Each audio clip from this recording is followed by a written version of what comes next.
They're like little velociraptors. Like you can see them thinking.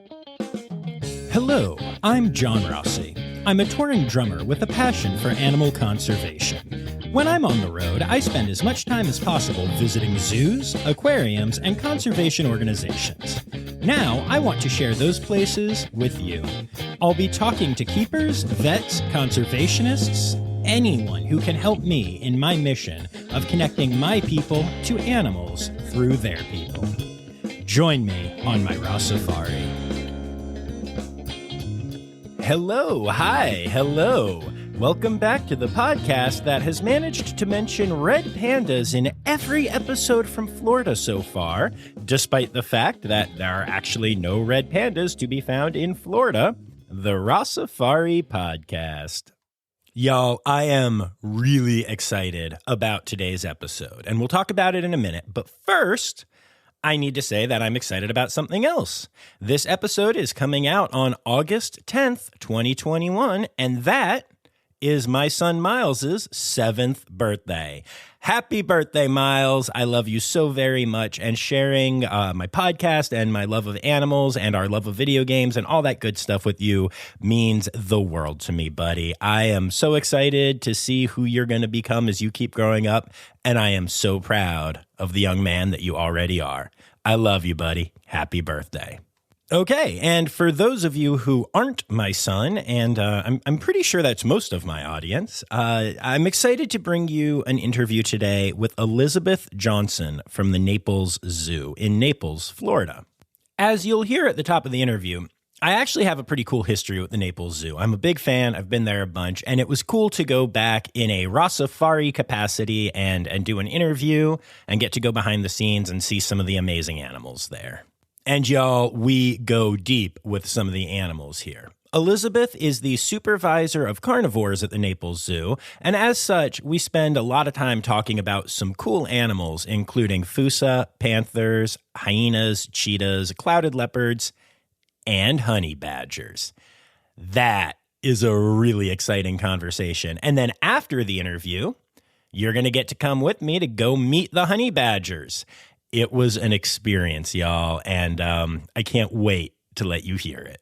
We also spend some time talking about Deegee, the anteater that lives at the zoo. And guess what? I got to meet Deegee, and you're going to get to learn all about anteaters at the end of this episode. We spent some serious time hanging out with that incredible animal, and you are going to be blown away by the facts that you learn from Deegee's keeper. But before we get to all that goodness, I want to remind you all that you can follow along at Rossifari on Instagram, Facebook, and Twitter. I am posting an episode post along with my daily zoo posts, so you'll be able to see some of the pictures that I took at the Naples Zoo and get to see the honey badgers and Deegee and all the good stuff that you're about to hear about. Also, remember that you can support the pod by going to patreon.com/Rossifari. You can start with as little as $3 a month, and you get some really cool content, including bonus audio from every episode that I'm able to get it for, including this one. In this case, if you're not a patron, you're missing a bonus poop story, as well as some additional information about one of the animals at the zoo. So consider hitting up patreon.com/Rossifari and signing up. And now, here's an ad. Today's episode is brought to you by Daydreamer Studios. Do you have stories and expertise to share with the world? Have you ever thought about starting your own podcasts? There's no better time to start than now with the help of a trusted production partner. Daydreamer Studios is a full-service production company that takes all the stress off your plate. You can focus on creating engaging content while they focus on recording, editing, audio engineering, hosting, and publishing on 22 platforms. Log into the advanced remote system with one click, and the Daydreamer team will be on the other end, ready for you to record everything you have to say. Owned and operated by Daydreamer Network, Daydreamer Studios continues on the company's mission to empower storytellers of all kinds by making podcasting accessible to all. For more information and current promotions, visit daydreamernetwork.com/studios. All right, friends, it is time to answer the age-old question of whether or not honey badgers, in fact, do care. We'll find out in my interview with Elizabeth Johnson, Supervisor of Carnivores at the Naples Zoo.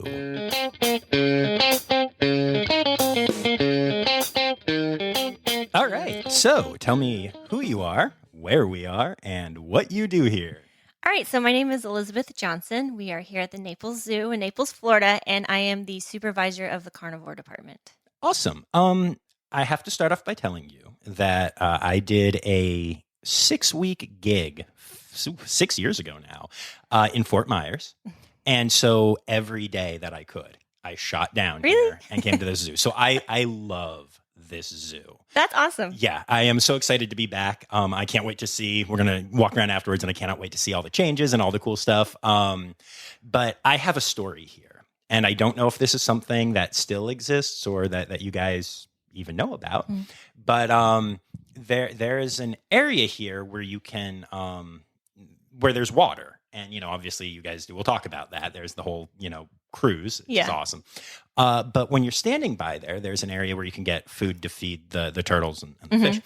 And there was a bird that would, and I mean, there were a bunch of birds, but there was one in particular that every time I came would find me, and I would just toss the food into the air and it would fly up and catch it. And I had never had an experience like that before.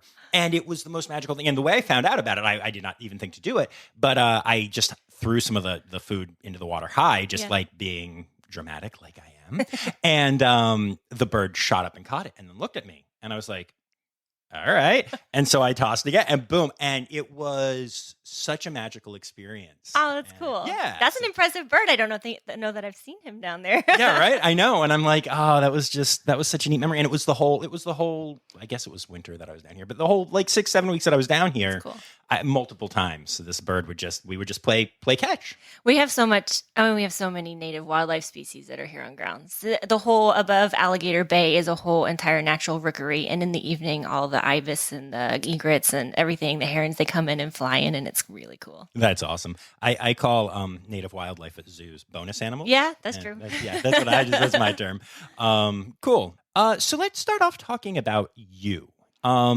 So what is your position here again? So I'm the supervisor of the carnivores. Okay, so you are the boss of the carnivores. The boss of the carnivores, okay, cool, yeah. Cool. Are they good workers? No. They're great.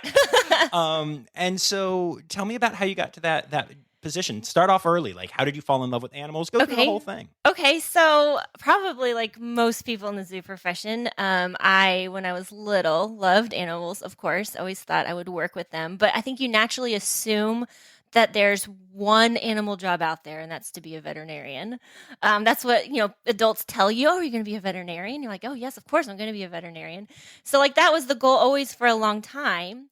And I even went to college with the intent. I was pre-vet of going to vet school. But while I was in college, I think it was my sophomore year, I did an internship at Disney World. Not animal related at all, although I was at Animal Kingdom driving safari tracks. Okay, nice. So kind of animal related. But one of my managers at Disney had been a zookeeper. And through talking to him, I was like, I never really even considered that was like a job that could be had, to be honest. And so when I came back from that internship, it was quite a long internship. It was like 9 months. I stayed pre-vet, but I didn't really have the focus of going to vet school. I just was going to finish that degree out. And then when I graduated in 2005, I applied for an internship at the Indianapolis Zoo. I applied to a variety of them, just different locations around the U.S. that I thought I might want to visit and live, because that's the beauty of being a zookeeper also. Like, you can go to lots of different places. Absolutely. And Indianapolis was one of them. And I got accepted to that internship program, and I did an internship in Indianapolis for 4 months, I think, in their forests biome. So it was tigers, primates. I know that you've been there. Yes, yeah, that's a really cool area. Yeah, it is really, really cool. So I was in the forest biome, and I did that. And then I got really lucky that following January, I got a full-time position back in Texas. I'm originally from Texas. Back in Texas at a smaller facility called Ellen Trout, which is in Lufkin. It's East Texas, working with rhino and giraffe. I always thought I kind of would go towards hoof stock more than anything else because I had horses growing up. So I worked at Ellen Trout for a few years in rhino giraffe, but in addition to that, our section also had carnivores. So lions and tigers and jaguar were the main ones. So I got some carnivore experience. And then I left Ellen Trout because I thought I was going to go back to school, and then realized that school is really expensive and maybe I wasn't going to go back to school. So I applied for a position at the Naples Zoo. They had never had giraffe before, and they were getting a new herd of giraffe. So because I had this giraffe experience, I applied for the position. I got the position, and that's how I moved down to Naples initially.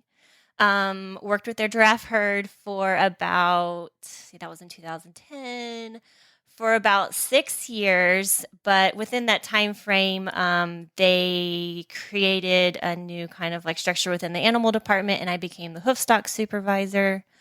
So I supervised hoofstock here for a little while.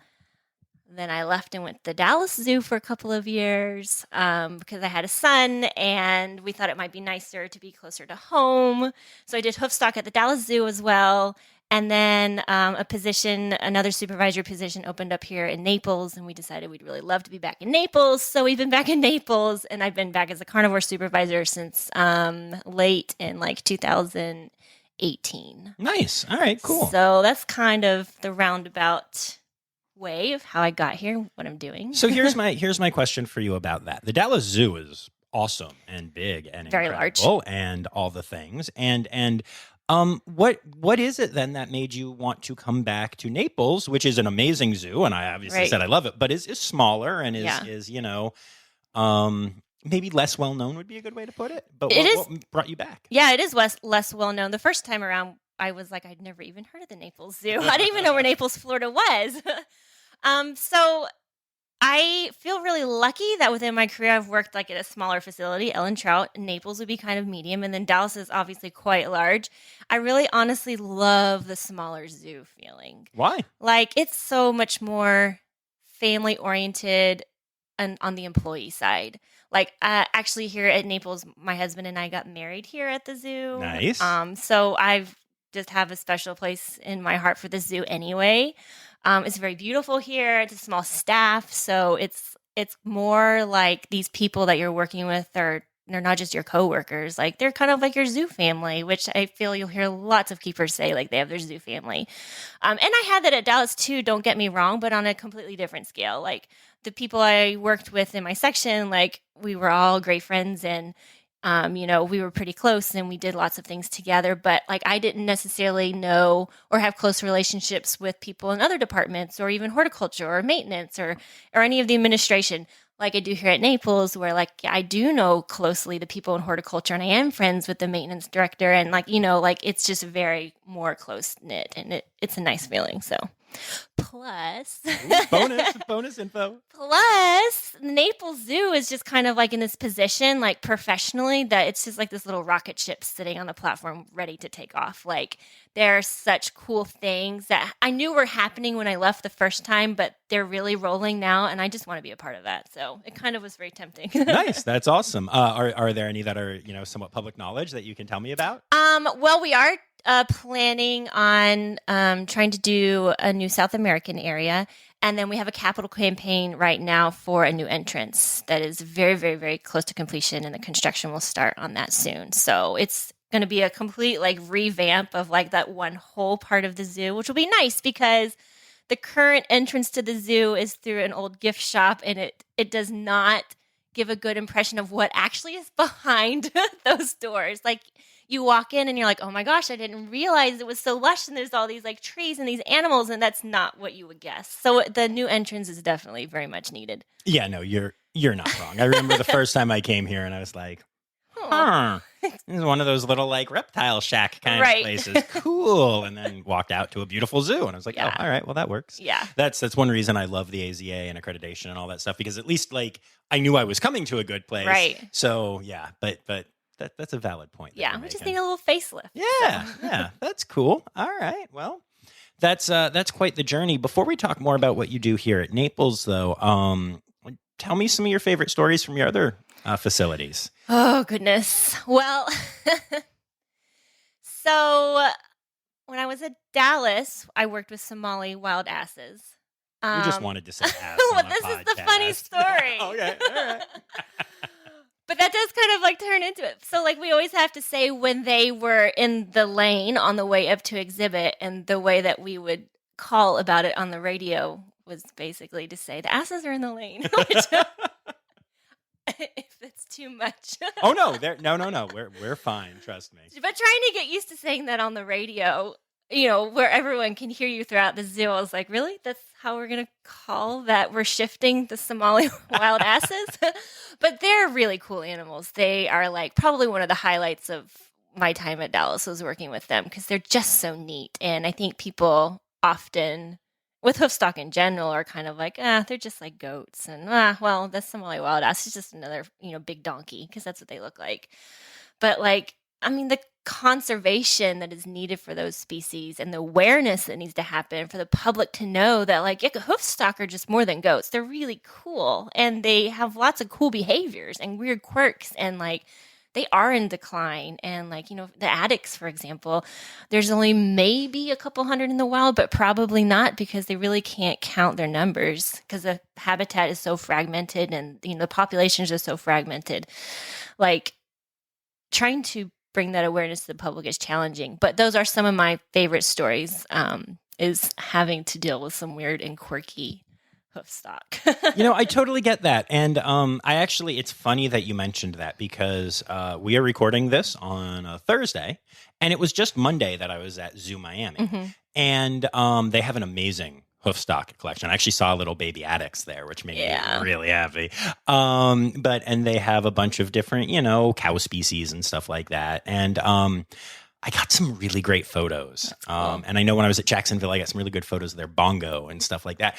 And I always get hung up on whether or not to post those photos, because on one hand, it's important to show those species. Right. They are adorable. Yeah. And I can, do a caption that is a conservation message that will hopefully enlighten people. Yeah. On the other hand, if I post a red panda, I get 400 to 500 likes on average. If I post a cow, even if it's a cool, not a cow, but I'm going to get like 60 likes. Yeah. And it kills engagement. Yeah. And then, are people seeing my stories, and are people getting my message? And it's an interesting balance that I try to strike right now. Well, I mean, it is honestly the same in the carnivore world too, because there are species that we house here at our zoo, but also in general that are smaller, that are lesser known. Everyone, thinks of the big sexy carnivores, your lions and your tigers, and maybe your panthers and your bears too, and those are the ones that like people want to see when they come here. But surprisingly, there are also smaller carnivores or weirder carnivores, or carnivores that like people might not think of, that you're the same thing. We post pictures of them and it's like, oh, I don't know what this is. Let's go on to the next thing. Like, that's the big challenge, right, of zoos, is trying to like figure out how to like make people care about those weird little lesser known animals. So. Absolutely. And speaking of figuring out ways to engage people, again, I was here 6 years ago, so this may have changed, but I have to ask, do you still have the sign across from the gators?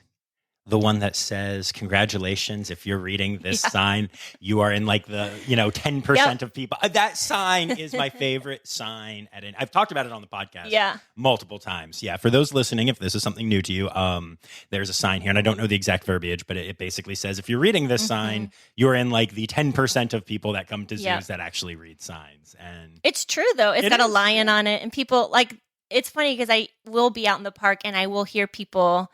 We've got it over on the way to Tiger now. You'll hear people see it, and you'll hear them reading. They're like, "Oh, okay." And it's like, "Okay, but you're reading that sign. Are you reading the other ones?" I don't think you're probably not reading the other ones, but that one obviously is very catchy. So maybe it's making a difference.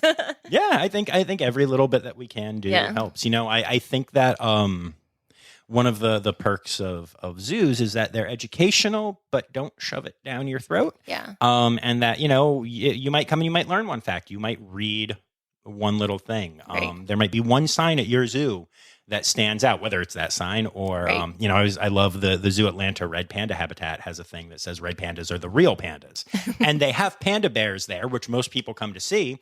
And I watch more people read that sign almost out of like, what the heck does that mean? I came here to see the real pandas Right. and they're the bears, man. And then they read at least some of it and they're like, oh, hey, look at this. This is actually the real panda. Cool. Yeah. And then, that's the sign that gets read at Yeah. Zoo Atlanta. And there might only be that one. Yeah. But people are learning. Yeah, that's true. That's the goal. Yeah, I like that. All right. So let's talk about your current position here. Okay. Tell me exactly what you do as the supervisor. Is this like a curator at other positions or at other zoos, or is different it a zoos thing? call them different things. Okay. In our facility, supervisors are basically responsible for, I've got staff beneath me. So I've got keepers that I'm managing on a daily basis. And then I'm also managing the carnivore collection in conjunction with our director of animal programs, who would be like my boss right above me. But then it's really up to me to kind of help like guide where the carnivore department is going. Like we've got vet procedures going on, so I'm helping to coordinate that with the vet team and to schedule those. I'm making sure that I'm keeping up with the collection daily and, who needs to see the vet and who's got what going on and are there social issues over here and who's not shifting and how can we troubleshoot that.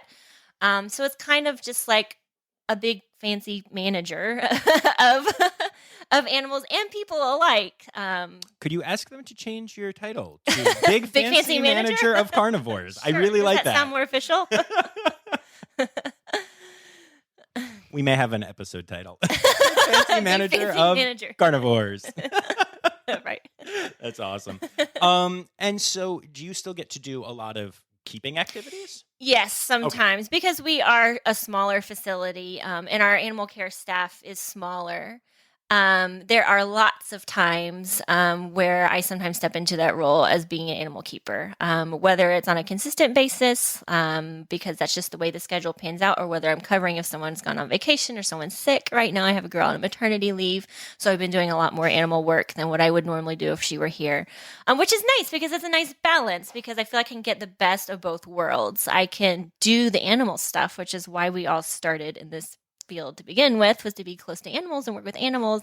I can get that fix and I can be around them and I can work with them. But then I also, because of my title, am able to be involved in like some of like the broader zoo discussions about like the new construction that's going to happen and, input into like building design and what we want to like bring into the collection and what we're going to do, when we phase a certain species out, like what does the future look like? So it's kind of the best of both worlds.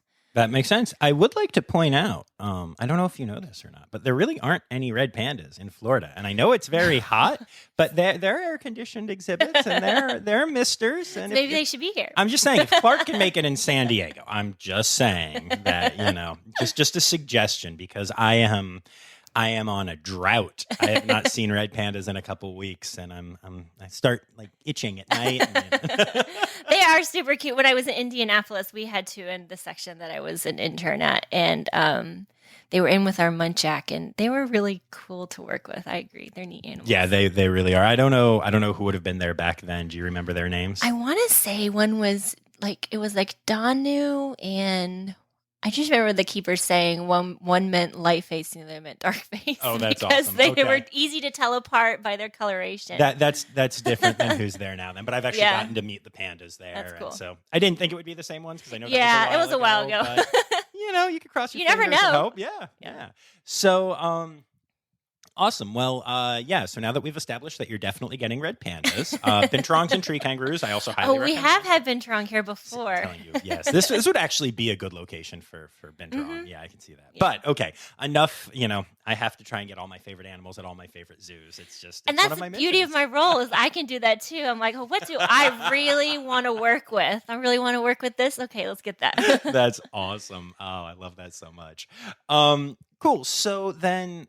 tell me about some of your collection. Tell me about some of your carnivores. Yeah, so we've got actually a pretty big variety of carnivores here. And when we're interviewing, when we're trying to fill positions, I feel like that's one of the things we always put out there to the candidates is like, it's a really cool collection to work with. We have the pretty big standards. We've got lion, tiger, and bear. Oh my. People always say, "Oh my." Have to do it. Yeah. But we do have lion, tiger, and black bear. We do have Florida panther, which is pretty cool because they are literally in our backyard here in Naples, within the city limits sometimes too, which people are always like shocked to hear. And I'm like, it does happen. And black bears too. Nice. And don't you have a very special Florida panther here? We do. Currently, the current panther we have had historically a very special panther who is no longer with us. He passed away a few years ago. His name was Uno. Okay, yeah, that's definitely. I remember Uno. I was hoping he was still around. No, he's not. We were always like, oh yeah, the red and blue eye. Yes, he did have issues with his sight because he had been shot in the face. But he passed away a few years ago. But then there our current panther, Athena. That also came from the wild. Her mom abandoned her. Fortunately, her mom was radio collared, so biologists were able to track her. So they knew that she had kittens.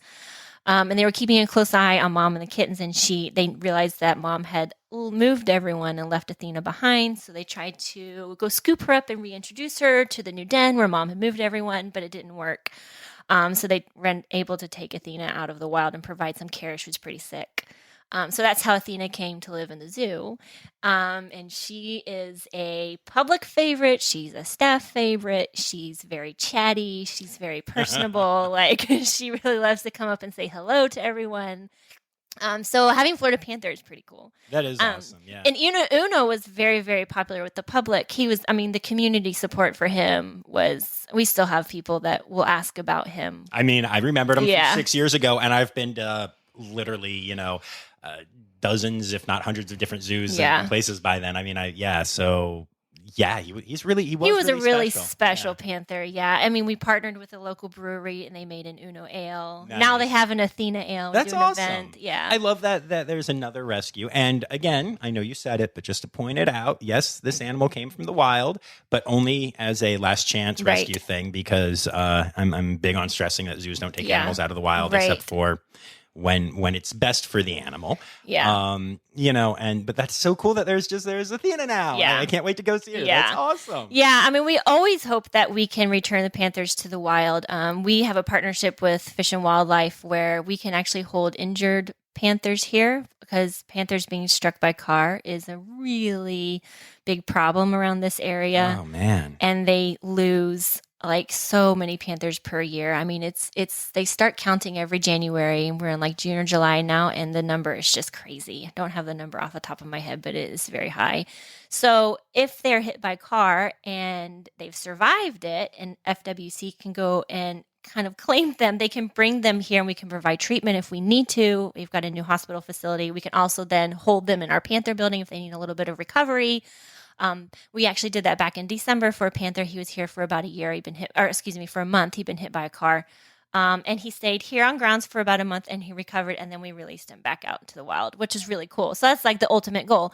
But in Athena's case, and some of the other ones that we've helped, if they are below about the 6 or 7 month age mark, they don't have the skills necessary. Right. And so that's really hard, but yeah. But it's cool to be able to help in that capacity because it's definitely needed down here. Okay. So I'm from Pennsylvania. And so we hit lots of deer. It's a thing and it sucks. Yeah. But the thought of hitting a panther, hitting a deer is hard and sad enough. But I would be a weeping mess if I hit a panther. I can't even imagine. That's... Yeah. It sucks. I don't know if I can say. Oh, you can say sex. You can say anything on this podcast. I did say ass earlier. Trust me. Yes. I mean, you could even say sucks ass if you want to. It's fine. Whatever. It's sad because those panthers are traveling, and a lot of the hit by cars, happen on the highway going over towards Miami, either on 75 or on 41 going across.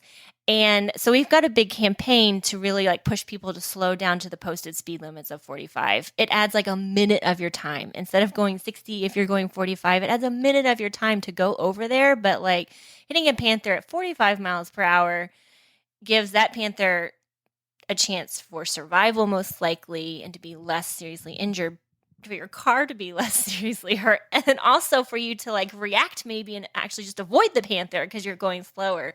Because I can't imagine hitting one with my car. No, I would be devastated. I actually, when I went to Miami, I saw the panther corridor and all the signage, and I I was driving very, speed limity and very carefully. And like my eyes were like on a swivel, partially just because I wanna wanted to see see a one. panther, Yeah. but also because that would be devastating. Yeah. Yeah. It's rough. That's cool that you guys are doing so much work to try to, keep them safe. Yeah.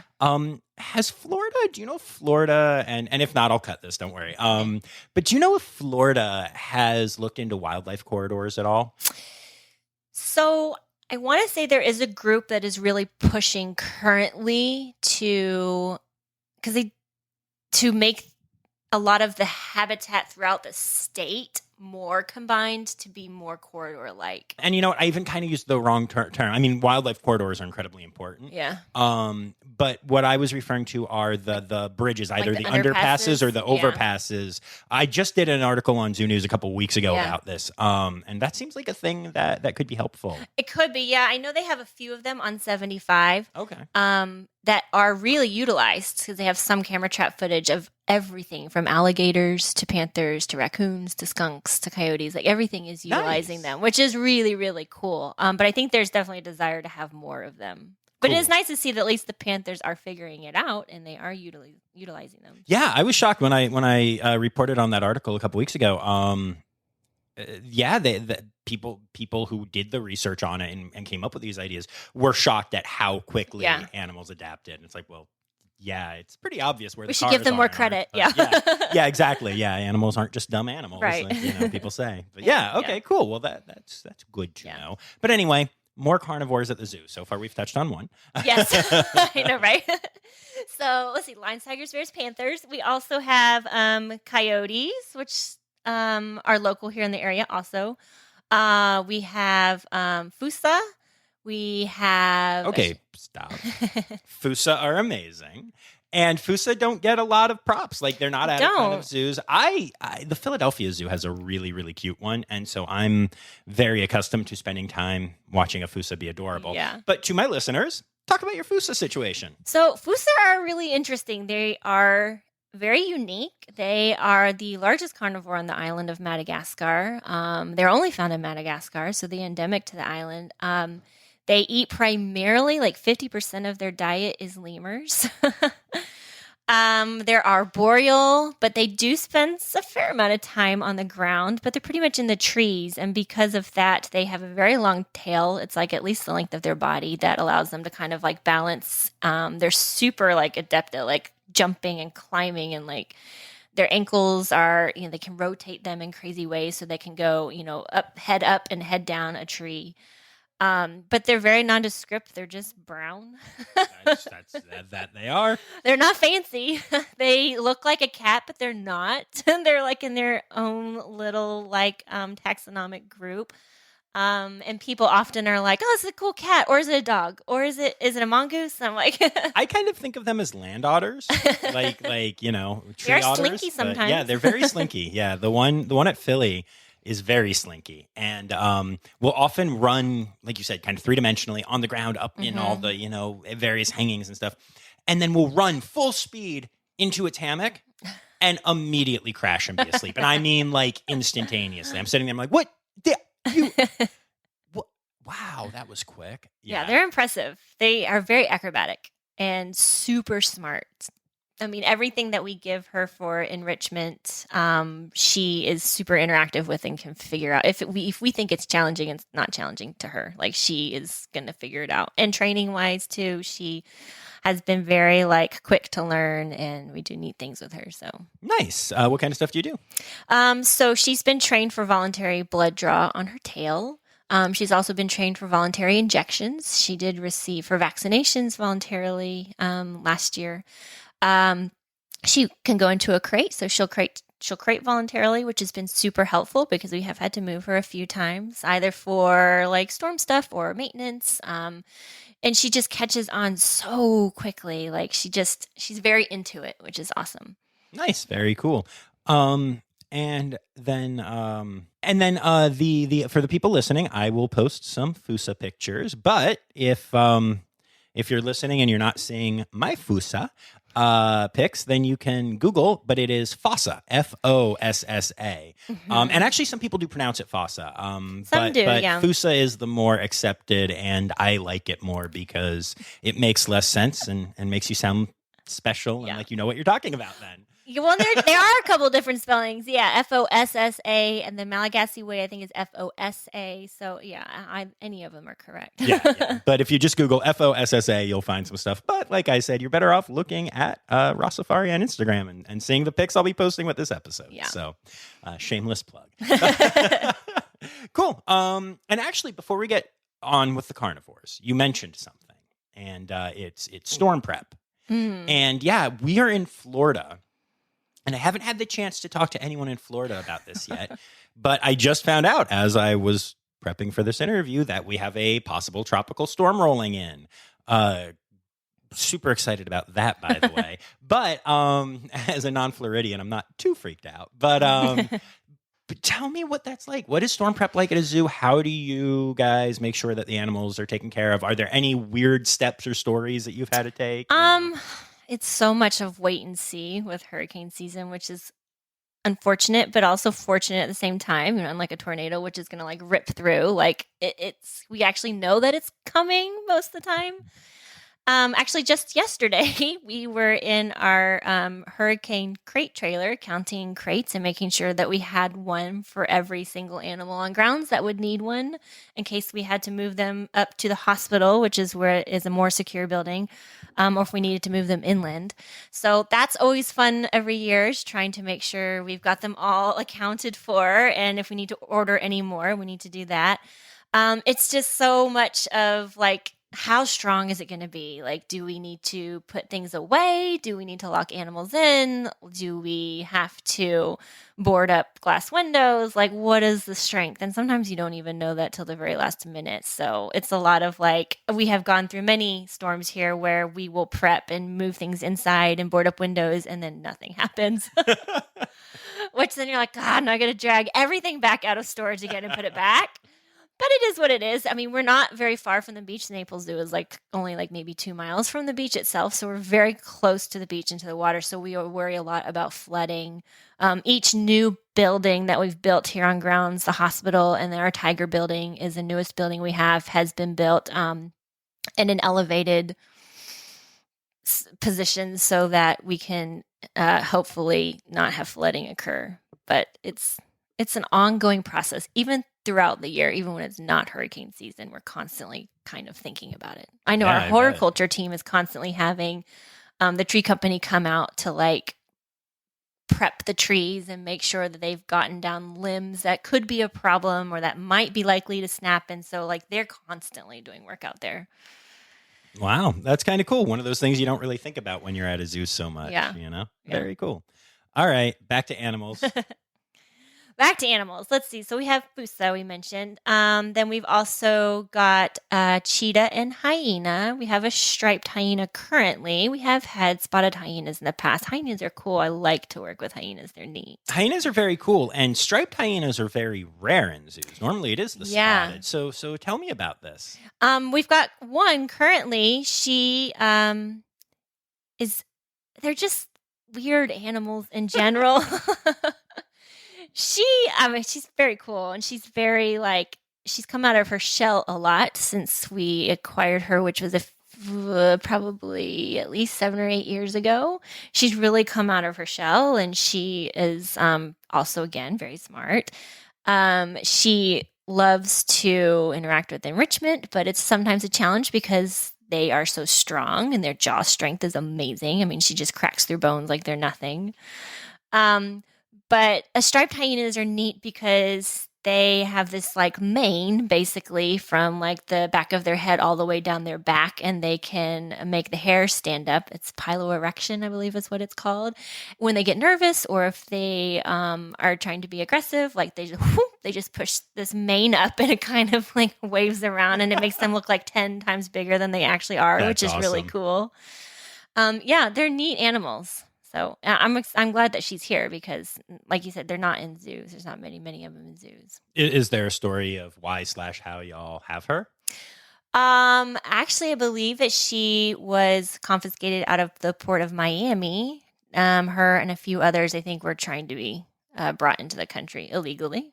Trying to be brought into the Well, Wait, they are we didn't putting suc- the they are didn't we victim succeed. blaming right now? No. They didn't succeed. I think people were trying to bring them into the country. Why anyone would want a hyena, I'm not real sure. Maybe they wanted someone to laugh at their jokes. Maybe.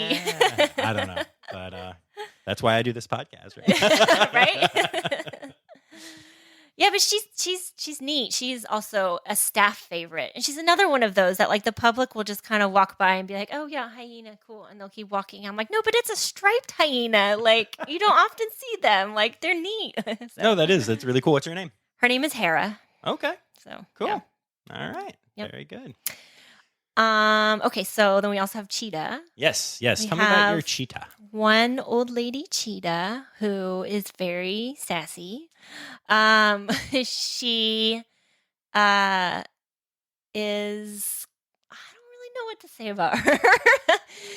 She's nice to have here. Cheetah are fan favorites. People love Cheetah. Yes. Because she is older, we don't run her or anything. We do get that comment a lot, like, "Oh, we're the cheetahs, they need to run." And I'm like, yeah, but they don't really want to have to run that fast all the time. It's reserved for catching food.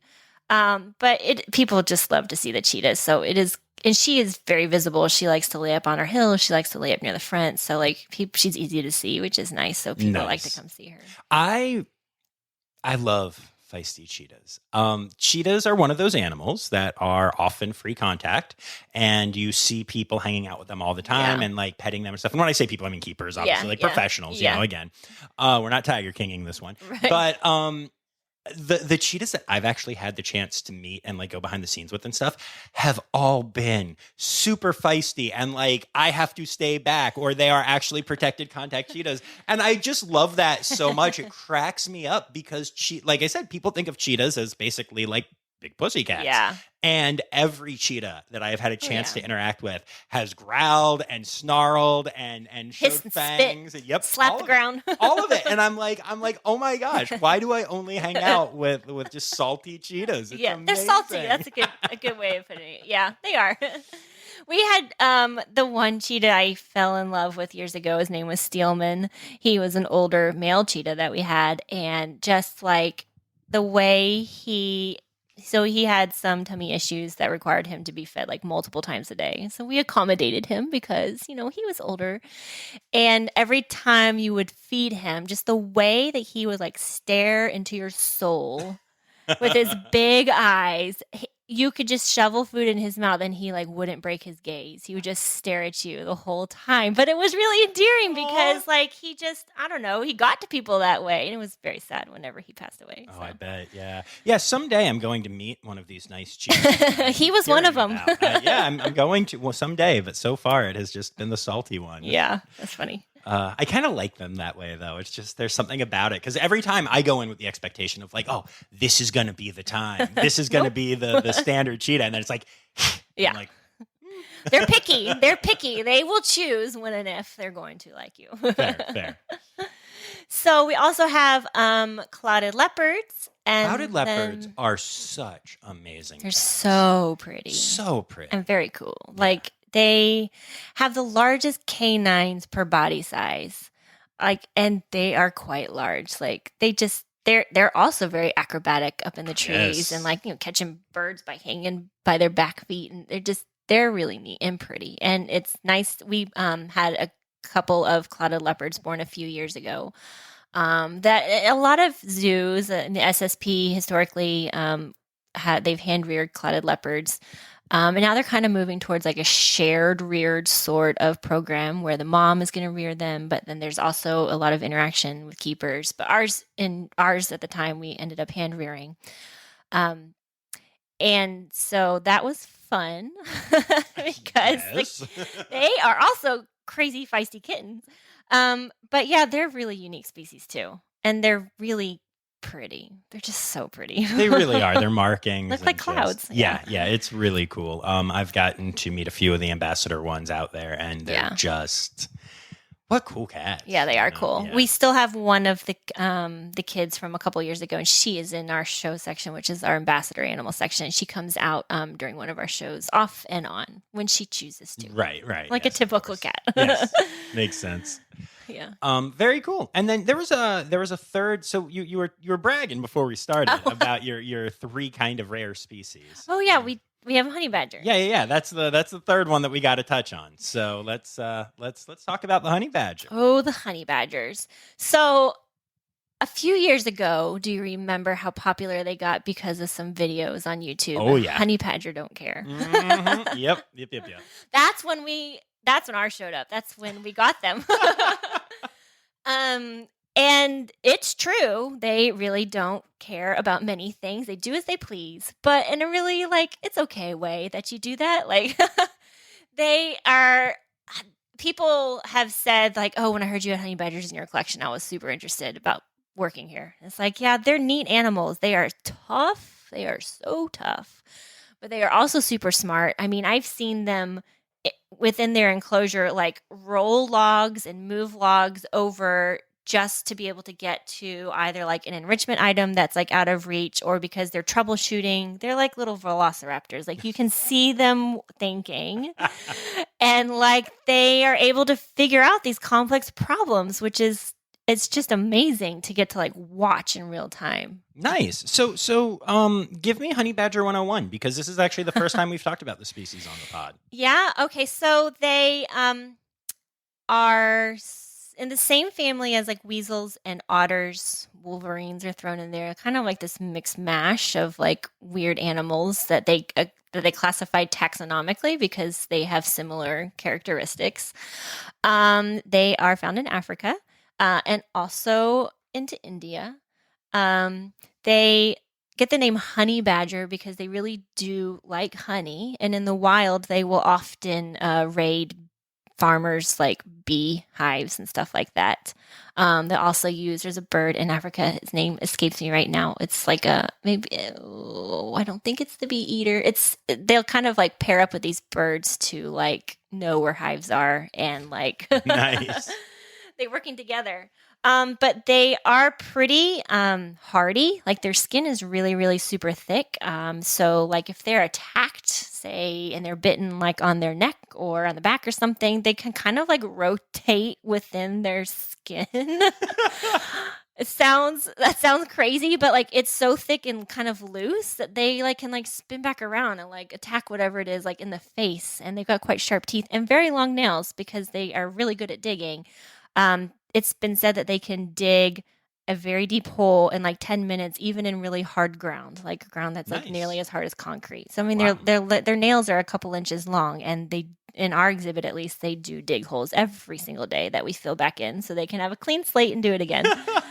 Yay, enrichment. Yeah, but they're very sturdy and smart, and they really don't care. I mean, they'll take on animals that are larger than themselves in the wild.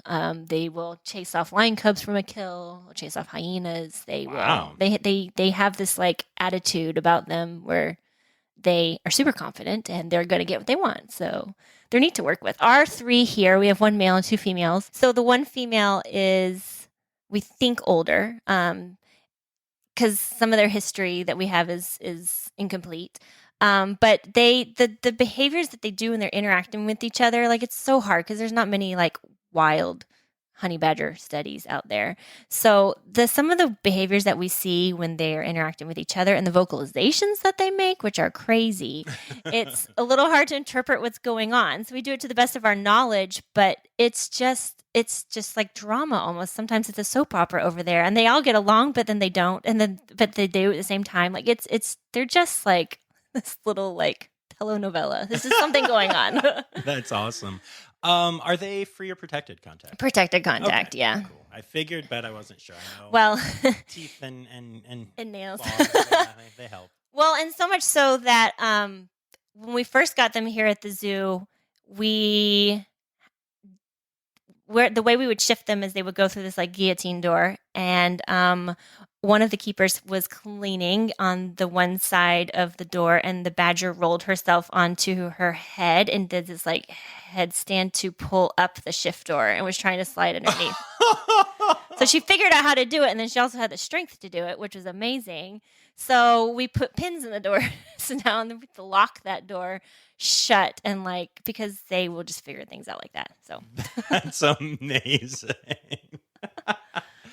Very cool. Yeah. Very cool. Are there any other animals that you wanted to hit on quick before we move on to some other stuff? I think that's all that we have here in the carnivore collection. The carnival. Carnival. It feels like a carnival sometimes. I bet it does. It's a lot of species to keep track of. No doubt. No doubt. Okay, cool. So then are there any conservation organizations or people or just anything really that you would like to give a shout out to? We do support lots of them here at the zoo. Good. Oh good. my goodness. Our director of conservation has got so much going on. He supports the Giraffe Conservation Foundation. Nice. Did an episode with them recently. Yes. Amazing. Yes. Yeah, amazing people. Yeah, they're doing cool work. So we support them a lot. Actually, I think we pay the salary of their vet. Nice. Yeah. Okay, cool. And then also there's a group down in South America, Anteaters and Highways, and then also the Giant Armadillo project. We support them down there as well, which is really cool. Dr. Arnaud Debier comes up here quite frequently with his vet Danilo, and does lots of presentations, and they have some cool, interesting stuff going on down there in South America. I mean, I'd never heard of giant armadillos. They are crazy cool. Nice. And we love anteaters here. We do have an anteater on ground, so it's nice to support their work too. And then on the carnivore side, the Ruaha Carnivore Project, we support them. Dr. Amy Dickman is doing amazing work over there to try to, there's lots of human-wildlife conflict that occurs with carnivores, especially lions. I think she's been able to increase the population of lions in the Ruaha area by 80% through her efforts. So that's really cool too, to support them. Madagascar Flora and Fauna Group, hoping I remember the name correctly, MFG, is their shorthand. Our director of conservation plays a really huge part with them. So we support a lot of work that they're doing, and also Dr. Luke Dollar, who is big in the fossa world. He does fossa research. He's always in Madagascar, and he also comes here to the zoo. He's a great friend to the zoo, and he does stuff with out in the elementary schools and a lot of our school systems. It's really cool. There's a ton of organizations. It's one of the things about this zoo that people initially are most attracted to when they're looking to want to work here, is because there's so much conservation work that we're involved in, not just internationally, but locally too. Right. Like with Florida panther and stuff like that, and black bears and stuff like that. Very cool. Now, that leads me to a question that I don't even know if you'll have an answer for, but I like to ask everyone this. Why do zoos, and I mean this as a pretty blanket statement, not calling out Naples at all, not really talk about that stuff as much? It's hard to find, and I think it's the coolest thing, and I think it shuts down 90%. I mean, you can't get everyone, but it shuts down 90% of the anti-zoo crowd if they knew all of that, And here I am, and I even researched this place, and I didn't even know you guys worked with all of that. That's amazing to me, It is cool. It's such a heavy conversation sometimes.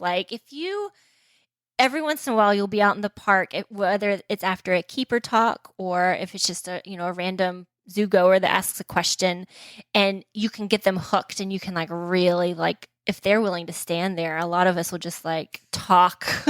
We have one supervisor who literally will talk for 20, 30 minutes. And we're like, where is she? I mean, that was literally the genesis of this podcast, was I would ask hey, tell me the name of your giant anteater. And 30 minutes later, I was getting this person's life story and the anteater's life story and their conservation status.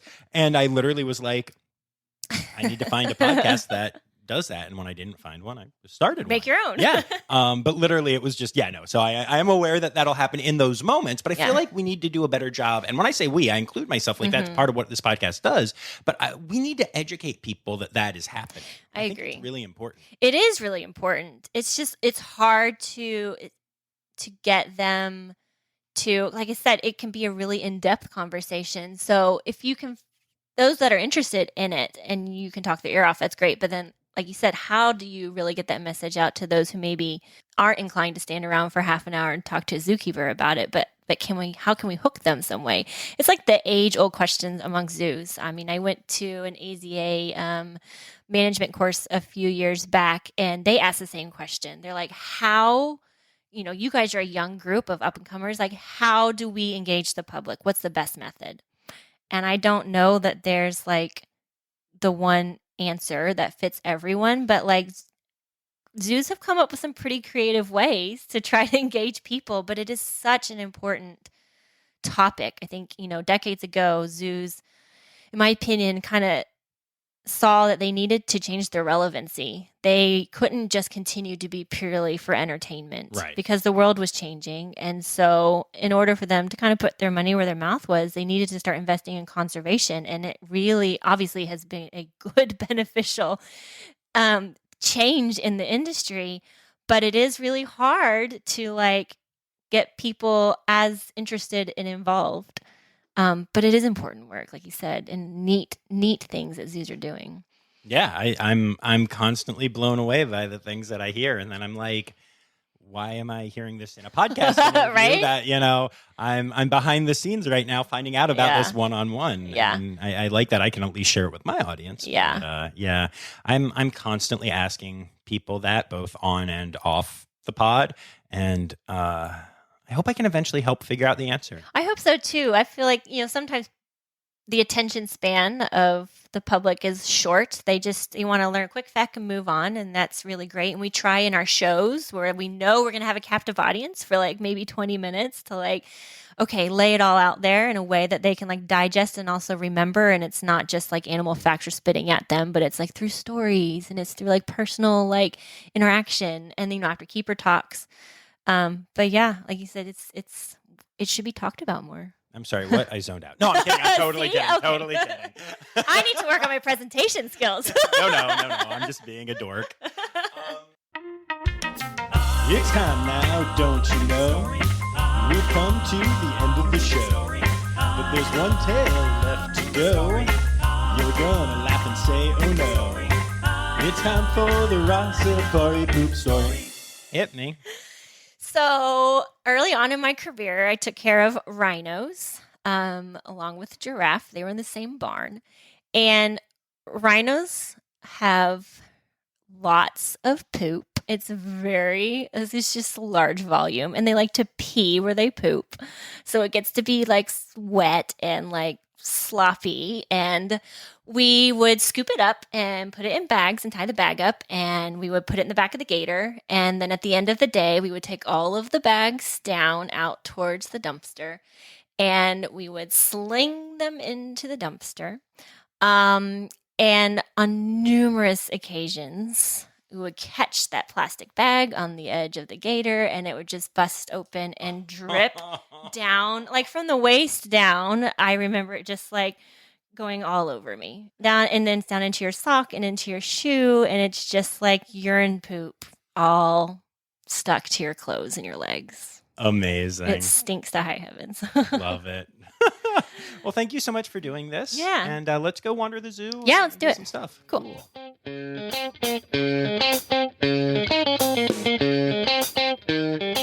And wander we did, seeing a bunch of cool animals. But the first place I'm going to take y'all to is the honey badgers. This was awesome. So let's go to the honey badger enclosure, shall we? Cool. All right. So tell me where we are right now and why I'm freaking out. We are over at the honey badger enclosure. We've got our male honey badger Jabari and then two females, Shani and Ishi. I don't know if you can hear them, but they're making one of their little vocalizations where they're just like, sounds like this little like trill. That's the farting noise you're hearing. Let's be honest, it's Rossifari. That's how you're thinking of it. We all know it. But there goes Ishi. She's our kind of little like stubby badger who is older. Her teeth are not as sharp. And she's just trying to grab onto Shani. She's such a pester. Like, we just always want to know what's going through her little head. But yeah, I mean, they're like active all the time. They're just like super high energy. Except for Ishi. Ishi likes to sleep. She likes to sleep so much that sometimes she makes us worried that she has left this earth. Oh no! Like, she will be in a dead sleep for like 10, 15 minutes while we're calling her name. And finally she just popped up like, what? Oh, okay, I'm ready. Let's come in and eat. That's But, hilarious. they're so charismatic. They're just little personalities are funny. They do weird things.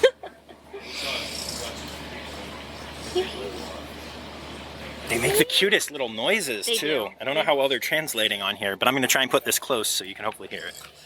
Jabari, what are you doing? Come over here. Hi, come say hi. Oh, yeah.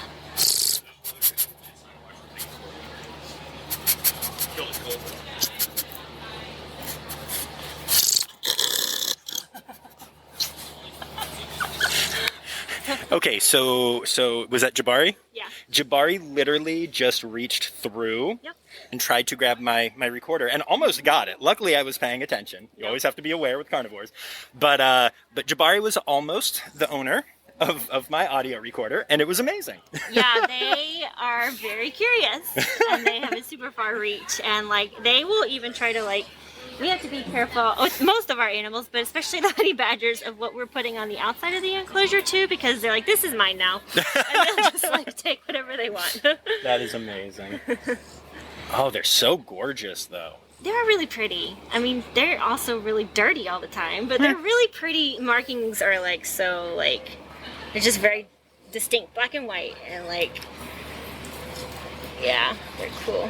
It's like they have no concern for, I don't know, where their body is in space and what they're doing, and whether they're clean or dirty. They roll around in the dirt. They're just I don't know. They're on a mission every time they do.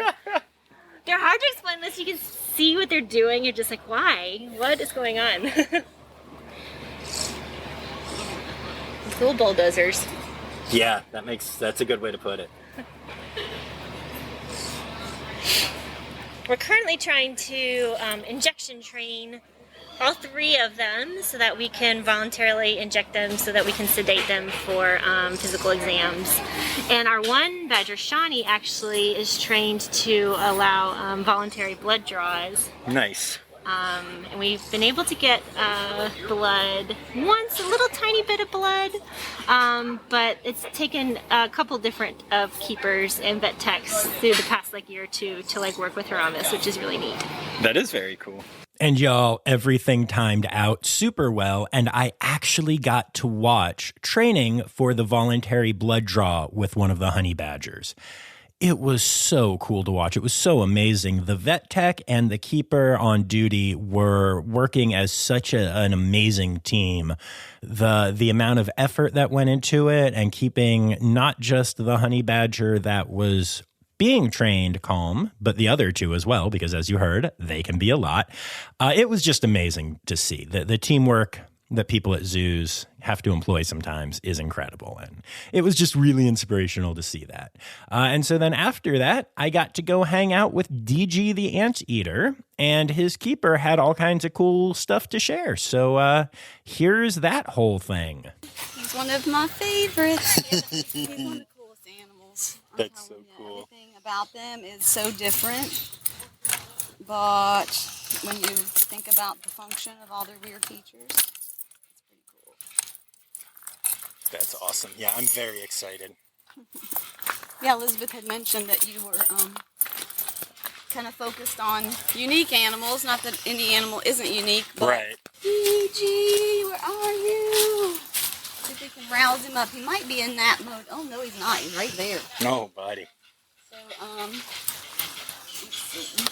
I'll probably bring him down there in the opening, but you can see him from here. Cool. This is not normally where our guests travel. Right. It looks like he may be working on some enrichment, which is super cool. Let's give him a second. Deegee, come here, buddy. Hi. You hear me, don't you? I know. He stopped looking for a second. Hi, buddy. I'm over here. Come here, handsome. So anteaters, you'll see his eyes are really small. They don't see well. Sense of smell and then hearing are the senses they're going to utilize the most. So he did hear me, and now he's going to literally have his nose lead the way over here. Their sense of smell is about 40 times greater than ours. So Wow. his sense of smell is real important to him. Let's go down here. All right. And I'm going to feed him a little bit of one of his favorite snacks, which I know he's an anteater, but they do eat fruit. That's so So funny. he really likes bananas. You can have him stand up here. And I want to tell you some of the cool features on Yeah. an anteater. Right now, you can see how he's eating this banana, and I have to kind of cup it in my hands and kind of help him a little bit to make it smushed up. So his mouth does not have any teeth in it. I would not hand feed an animal with teeth like this. There's truly a toothless animal, but it's a tiny little mouth. Look how it just opens Yeah. maybe an inch or so. Yeah. Look how tiny that mouth is. And then his nose is on the end.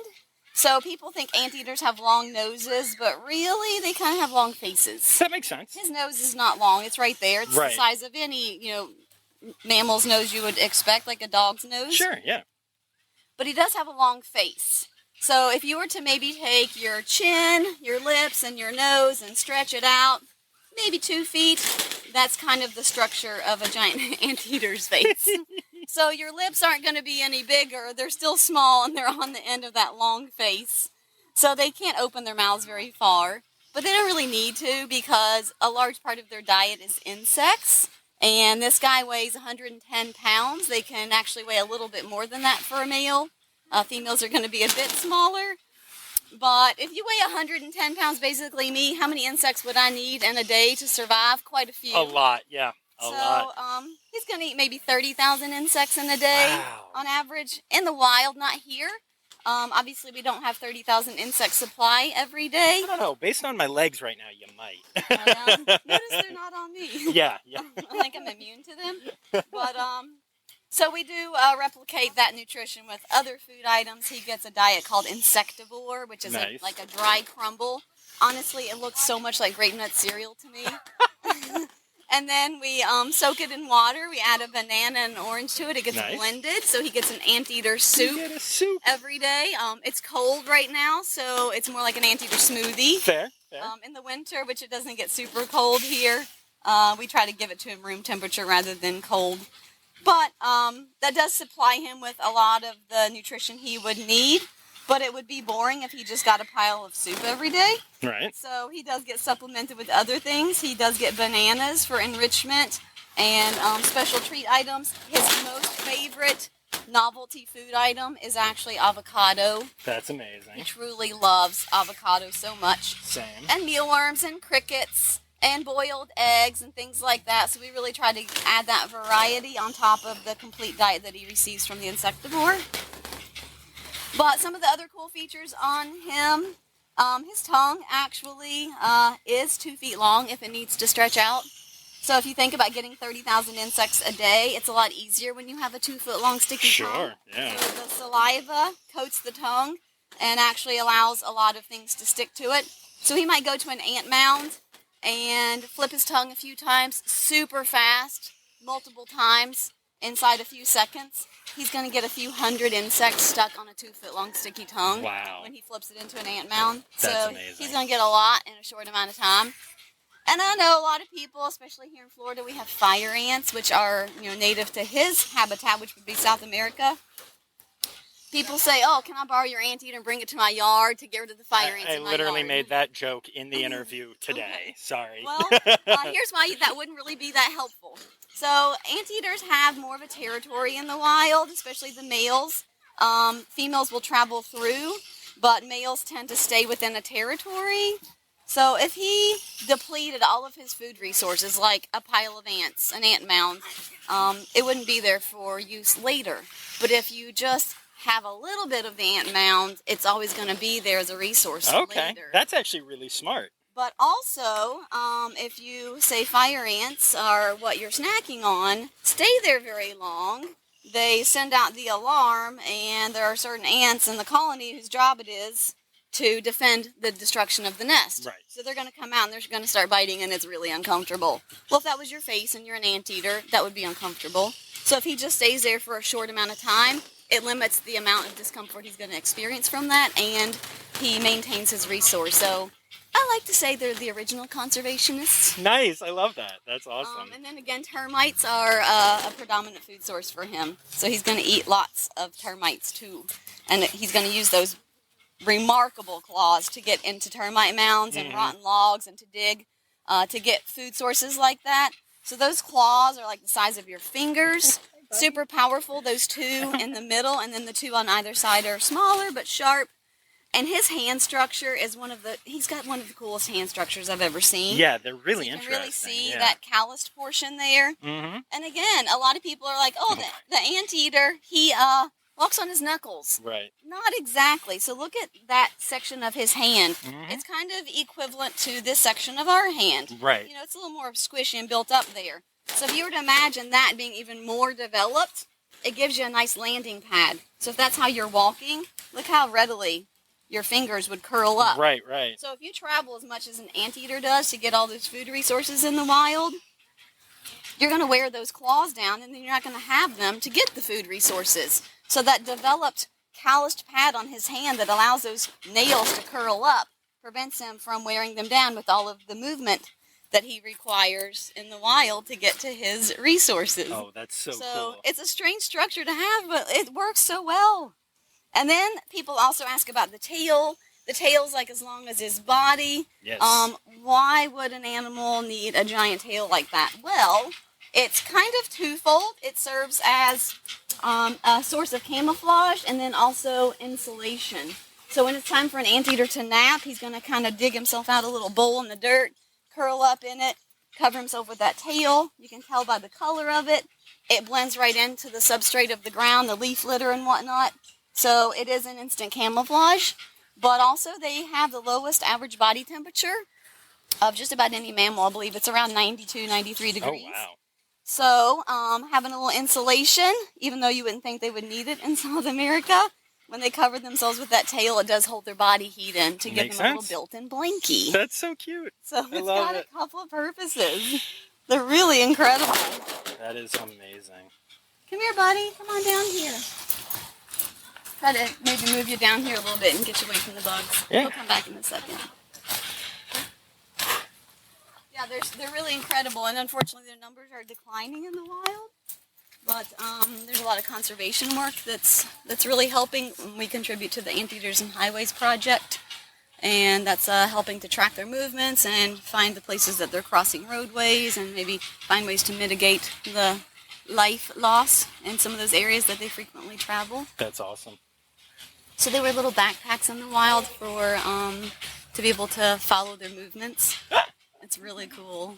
I bet it's really cute, too. Yeah. He's finding our little scraps right there. The babies, when they're born, that's another super cool thing is, moms, Elizabeth can really feel this one. So when the babies are born, they are like exact replicas of adults. They have their hair and everything, Wow. their pattern, their markings, which is really fantastic because, of course, they're susceptible to predation. But as soon as they're born, they crawl up on mom's back and they're a backpack of her. So they blend right into her coat. And that poor mom might have to carry that kid around for an entire year. Oh, wow. They might use her for travel and safety up to a year. And then all they have to do to nurse, they don't have to leave her back. They just take their long little anteater face and they reach under her arms and nurse. Oh, that's amazing. So they literally That's could be amazing. on their mom nonstop. Poor mom never gets a break. He just got stimulated by something. He's going to do a little trot, and then, of course, now he's over. He's going to come back. That's So I think that's super fantastic about them. Yeah, that's really interesting. That's really cool. Awesome. Yeah, Thank you for all of there's this. so many This is neat incredible. things. Yeah, I love them. Yeah, when his little snoot booped me, it was the happiest thing ever. He's such a cutie. Well, normally we do we have a wild encounter program where guests can pay extra to have, meet a keeper and get some information, and then they can feed, whether directly or with a little plastic cup. Nice. Just because of COVID, we have to be wary that anteaters could be susceptible to some of these things, so we had to cancel that program for right now. It'll come back, though. But Stronger yeah, than in ever. the future, I think it's a really cool opportunity for people to be able to experience that because it's not like anything else. No, yeah, that's really, really cool. Absolutely adorable. Oh, so good. So good. That's another, one more thing. I just thought of No, go for it. when I thought about the babies and predation. So the predators that this guy has to deal with in South America are things like jaguars and pumas, which you would think a toothless animal that is terrestrial, that doesn't see well, is no match for something with the athleticism as a jaguar. Yeah. They kill jaguars. That's amazing. So in some places where they're found in the wild, they call them ant bears. Okay. Because when he feels like he needs to defend himself, he'll actually stand up on his hind legs, and he takes on like a grizzly bear posture, and he takes those giant claws, and his forearms are like Popeye forearms. They're really developed. Nice. And with the power he has standing up and swiping, they literally can cause either a fatal wound or a wound bad enough that the infection sets in and the animal expires down the road. That's amazing. So they actually can kill jaguars even though they're toothless and don't see well and can't climb trees, and a jaguar can. Yeah, that's incredible. amazing. That's beyond amazing. That an animal that lives off insects can kill a jaguar. That's insane. That's, I unbelievable. mean, everything about them is amazing. Awesome. Thank My you. case is closed.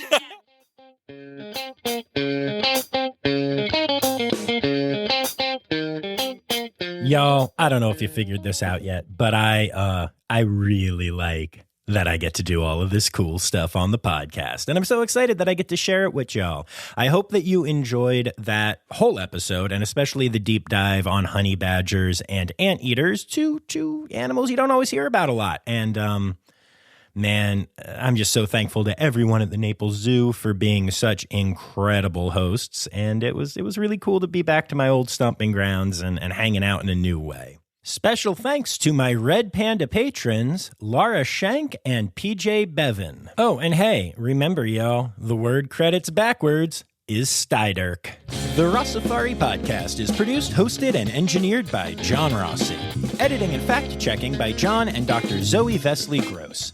Our theme song is Sevens by Nathan Burke, performed by Nathan and John. Interrupting John theme and additional voices by Taylor Isaac Gray. You can reach John directly on Instagram and Facebook at Rossifari, or by email at rossifaripod@gmail.com. Rossifari is part of the Daydreamer Media Network. Now, stop listening to me and go visit a zoo.